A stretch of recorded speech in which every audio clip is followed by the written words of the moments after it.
They called it a parking violation, but what the HOA actually destroyed was the only snowplow keeping this whole Wyoming Valley alive. You might think that's dramatic, but I stand by every word. My name is Everett Cole, and when a record-breaking blizzard trapped families, shut down emergency access, and buried homes under 10 feet of snow, I was the only one with a machine tough enough to cut a way out. The trouble, the HOA didn't like how my plow looked, so they towed it, sabotaged it, and left us all to freeze. That's not just a petty rule, that's sabotage. Let me tell you exactly what happens when community standards meet a real storm, and how winter can expose every secret an HOA tries to bury. Because out here, you don't survive with permission. You survive with preparation. They didn't just tow my snowplow, they dismantled the only lifeline this town had before a blizzard, and they actually smiled while doing it.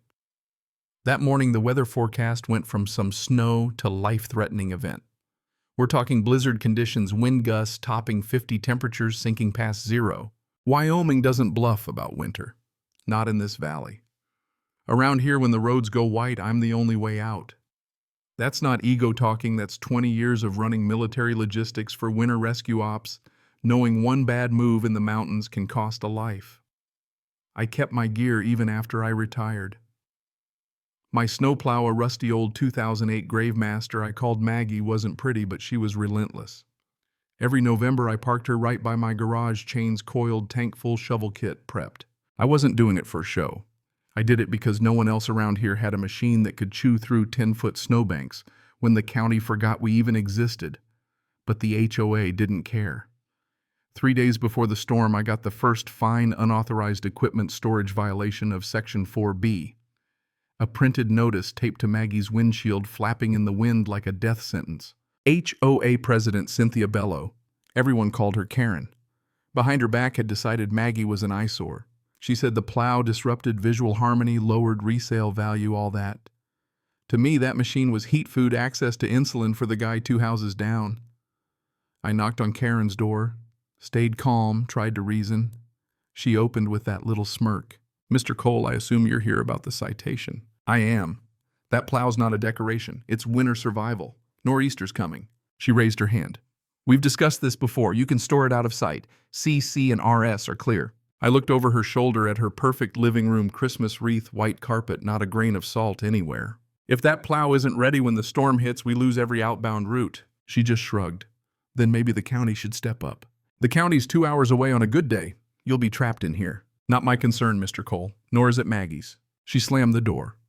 I stared at the wood for a long minute, then went home and did what I'd done my whole career, documented everything. I took photos of Maggie's placement, time-stamped video, printed off my deed, highlighted the bit about my driveway not being under HOA control. Even pulled a weather report showing the storm. Uploaded it all, HOA evidence, winter 26. That night, the wind started to rise. By morning, the roads were glassy with ice, and on my driveway, Maggie was gone. First thought, maybe the county had moved her, or a neighbor in a panic. But no. There was a slip of paper, blue tape, pinned to my garage. "Removed per order number 144, non-compliance. Signed and notarized by the HOA's contracted towing company. The same one Karen's cousin ran over in Cheyenne." I called the towing company, no answer. Sheriff's office voicemail.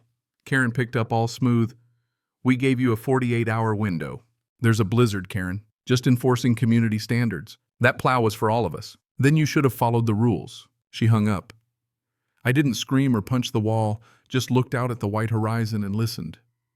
The snow was coming, and the town had just thrown away its only shovel. By sunset, the clouds moved in like bruises over the mountain.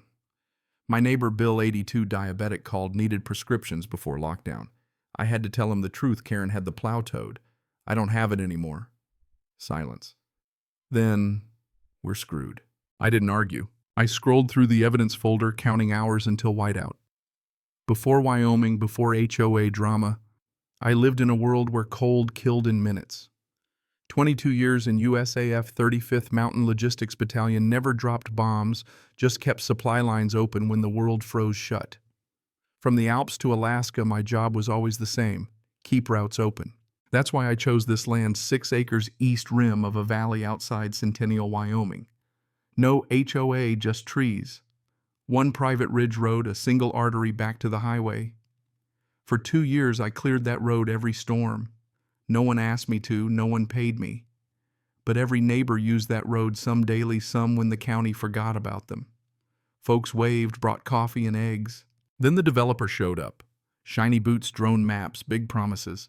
Built a pocket neighborhood up the plateau, 30 modern homes with glass decks that had no business standing up to Wyoming wind. With those homes came the HOA. And with the HOA came Karen. She didn't start as president, just another transplant from Colorado, but within 3 months she was on Nextdoor complaining about unsightly prepper gear drafting new visibility rules. I didn't vote for her. Suddenly she was in charge.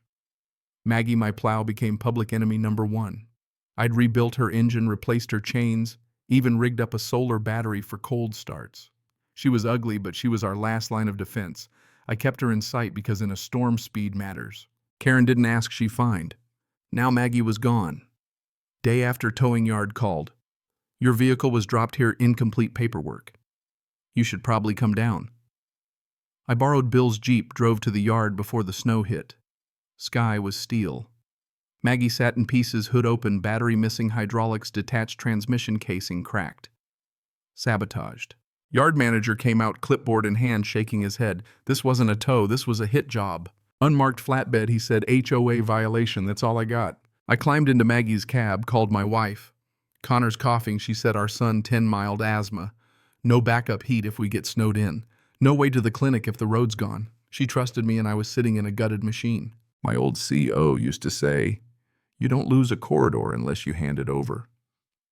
That night I pulled out maps, overlays, sketched the terrain. My land sat just west of the HOA's only road to the highway, curved through the slope I owned outright.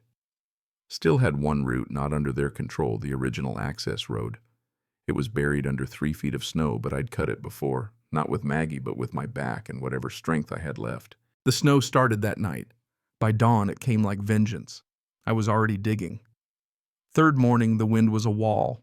I leaned into it, shovel on my shoulder, thermos of coffee burning my hand. Every swing was defiance. Every scoop was rebellion. Karen showed up in her SUV, clipboard and hand-down coat so red it looked embarrassed to be in Wyoming. Well, Mr. Cole, hope you're not violating anything again. You know, Cynthia, most people see snow and think survival. You see it and think regulations. She pointed at the trench.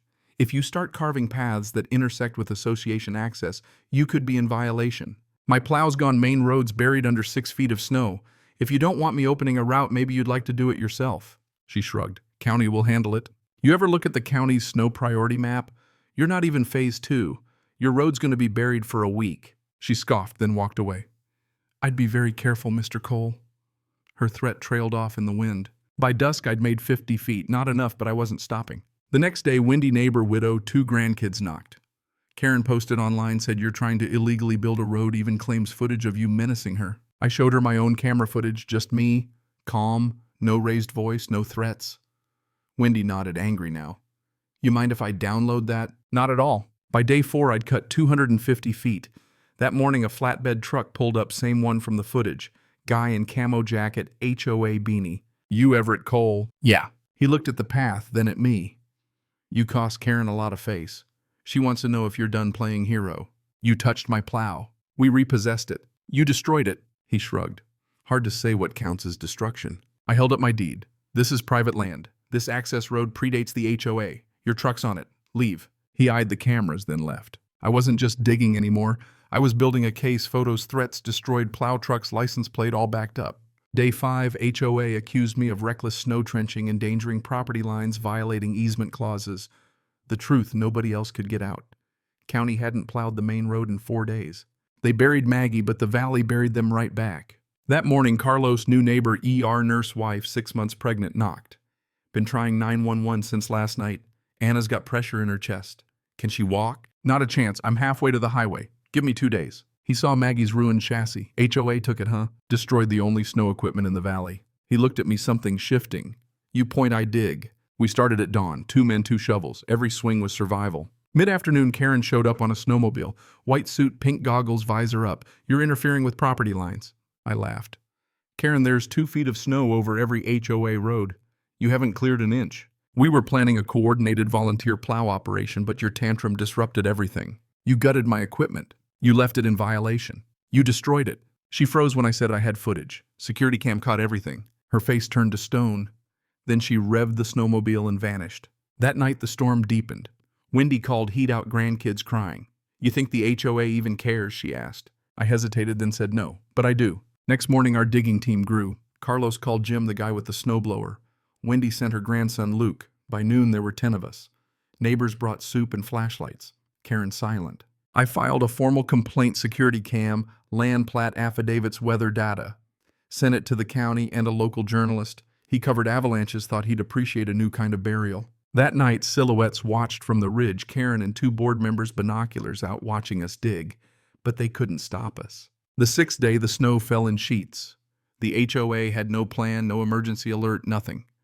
But we carved a trench halfway through to the highway. Emma and Hal, retired couple, joined in. Hal brought an old trail cutter, just enough torque to help. In 6 hours, we gained another 100 feet. Still no board member came. That night, the storm screamed. Weather monitor flashed whiteout risk extreme. I sent everyone home. Stayed in the garage with Maggie's broken frame, reminded myself I once cut a rescue route in the Hindu Kush with 2 cutters, a rope, and a compass. I still had one move. Pulled out my old military radio, Centennial Valley residents, this is Everett Cole. Emergency access being cut through private land. If you need evacuation, warming access, or medical transport, respond now. 10 seconds later, static. Then a woman's voice, Maria Jensen, Finch Loop. My baby's fever hit 103. I can't reach anyone. Called Karen, she said to wait for county. Maria, I'm 2 days from the highway. I'll reroute. You have Tylenol? Some. Power's almost gone. Sit tight. I'm coming. By dawn, I'd told the team. Carlos just nodded. She's a baby. That's all we need to know. Hal cranked the cutter. Emma packed wool socks and heat packs. Luke and Jim broke the first new trench. We hit a snag ice dam across the old trail, dangerous. Used Hal's sled cable to anchor an inch across. Maria's house came into view by noon. Baby flushed, scared. Get her warm. We're clearing the road, you'll be out by tomorrow. Karen said it wasn't her job. Tell her next time to pick up a shovel. That night a drone photo hit the town's Facebook. Caption, local veteran defies HOA to save his neighborhood. Comments piled up. The one that stuck with me because they thought no one would fight back. The 7th day silence after the storm, the kind that means real danger. We'd finished the trench. Radioed out, emergency route cleared. Highway accessible, no county equipment, locals only. My son Connor was weak. Asthma. I handed Carlos the lead on the first group out, Maria, Wendy, Hal, and Emma, Jim, and Luke. I stayed to get Connor out myself, packed documents, evidence, everything. Turns out the HOA had used an unlicensed towing company, drained the emergency fund for landscaping, lied to the county about their winter prep. This wasn't about visual harmony. It was about hiding their failures. I hauled Connor out in a sled. Didn't look at the houses as I passed, let them see what they'd done. County EMS was already there. Connor was minutes from collapse, but they got him in time. And the story made headlines. Photos of the trench, clips from my cameras, interviews with Carlos, Wendy, Maria. The HOA had called it a visual violation. Now it was the only thing anyone could see. That afternoon, Karen got served criminal mismanagement, destruction of property, negligent endangerment. She turned pale. The sheriff told her the storm's not over.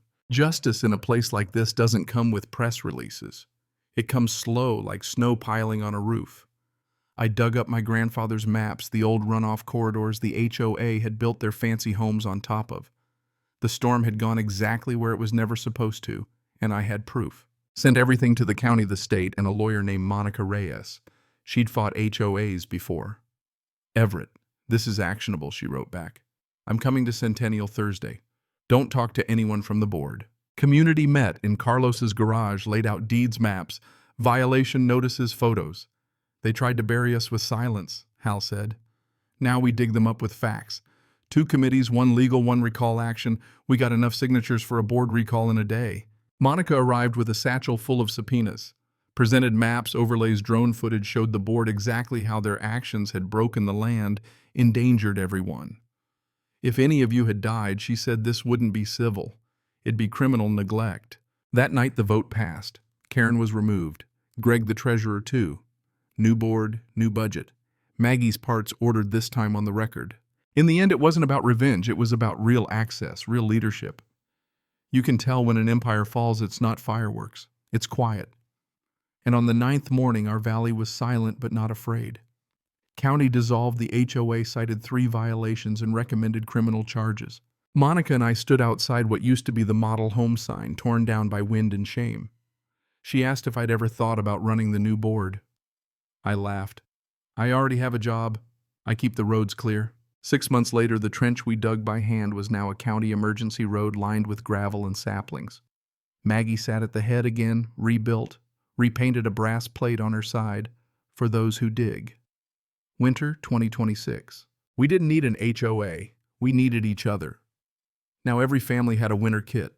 Neighbors checked in on each other. The Recovery Council ran things not with fines, but with service. One last thing, I got invited to speak at a school, Connor's class. I held up a photo of Maggie in the storm. "What is this?" a little girl called out. "A snow machine." I smiled. "What else?" a boy said. "It saved my grandma." Really, I told them, it's about what happens when people stop waiting for permission and start helping each other. That night, my wife asked, "You think it's really over?" I looked out at the valley, the rebuilt trench homes, no longer afraid. No, but it's finally right. I didn't burn anything down. I didn't scream. I didn't punch. I documented, I shoveled, and when the cold tried to bury us, we answered with truth. That's not revenge. That's just physics. In winter, the world doesn't bend to pettiness, it bends to preparation. And if you think HOA fines can hold back 10 feet of snow, well, you've never seen what a real storm remembers. So, what do you think? Where's the line between rules and survival? Would you wait for permission or pick up a shovel? Drop your story, or just tell me, who would you trust when the wind starts howling?